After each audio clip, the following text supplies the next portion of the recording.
কল্যাণীর রথতলায় বিস্ফোরণ স্থান পরিদর্শনে শুভেন্দু অধিকারী কি বললেন বিরোধী দলনেতা শুনে নিন নিজের কানে। এই জন্য রাজ্য সরকার, পুলিশ এবং মিউনিসিপ্যালিটি দায়ী। প্রথম কথা, এগরার খাদিকুলের ঘটনার পরে মুখ্যমন্ত্রী এবং মুখ্যমন্ত্রীর প্রধান উপদেষ্টা আলাপন বন্দ্যোপাধ্যায় অনেক রোডম্যাপ, পরিকল্পনা এসব কথা বলেছিলেন। তারপরে এইরকম একটা ঘন জনবসতিপূর্ণ এলাকার মধ্যে এই ধরনের বেআইনি বিস্ফোরক, এটাকে বাজি বলবো না, এটার এনআইএ হওয়া উচিত। এটা কেন হয়েছে?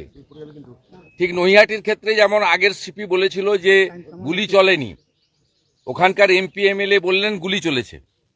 এক্ষেত্রেও রানাঘাট পুলিশ ডিস্ট্রিক্টের এসপি বলছে যে এখানে ট্রেড লাইসেন্স ছিল না, আর এখানকার মিউনিসিপ্যালিটির চেয়ারম্যান বলছে ট্রেড লাইসেন্স ছিল, ট্রেড লাইসেন্স যে কেউ চাইলে আমরা দিয়ে দিই।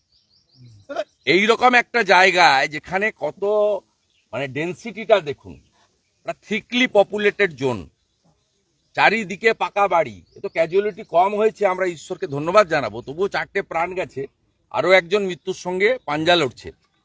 ভয়ঙ্কর অবস্থা।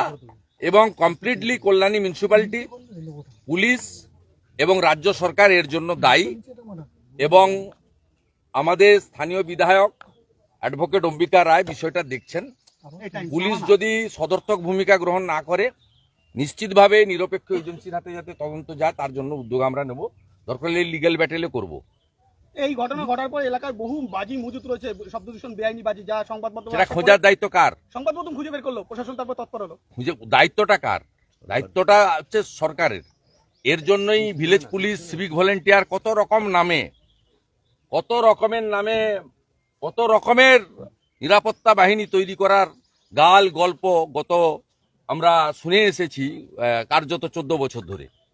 কত রকমের, যে গ্রামের সব খবর তাড়াতাড়ি আনার জন্য ভিলেজ পুলিশ, সিভিক ভলেন্টিয়ার, পাড়ায় পাড়ায় কি হচ্ছে খোঁজ খবর রাখার জন্য। তার পরিণতিটা কি, রেজাল্টটা কি?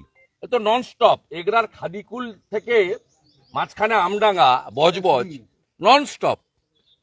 ননস্টপ হচ্ছে, ননস্টপ সাধারণ মানুষ মারা যাচ্ছে এবং তার বিনিময়ে 2 লক্ষ টাকা ক্ষতিপূরণ দিচ্ছে। আজকে বিজেপি মৃত পরিবারগুলোকে 2,01,000 টাকা দিয়ে এই মুখ্যমন্ত্রীকে বুঝিয়ে দেবে যে জীবনের দাম, একটা ভেজাল মদ খেয়ে মরলেও আপনি 2 লাখ দেন। আর এইভাবে আপনার সরকারের, আপনার পুলিশের, আপনার দলের পরিচালিত পুরসভার অবহেলা এবং কার্যত অত্যন্ত দায়িত্ব জ্ঞানহীনতার পরিচয়ের জন্য এই মৃত্যু হয়েছে। যেখানে আপনার অন্তত 50 লক্ষ টাকা করে ক্ষতিপূরণ দিয়ে এখানে পৌরসভার চেয়ারম্যানকে আর পুলিশকে দাঁড় করিয়ে পানিশমেন্ট দেওয়া উচিত ছিল, সেটা না করে আপনি 2 লক্ষ টাকার চেক দিয়েছেন। ভারতীয় জনতা পার্টি আজকে 2,01,000 টাকা করে এই পরিবারদের হাতে তুলে দিয়ে মুখ্যমন্ত্রীকে আমরা প্রমাণ করব রাজ্যের বিরোধী দল যেটা পারে আপনি সরকারি থেকে সেটা পারেন না।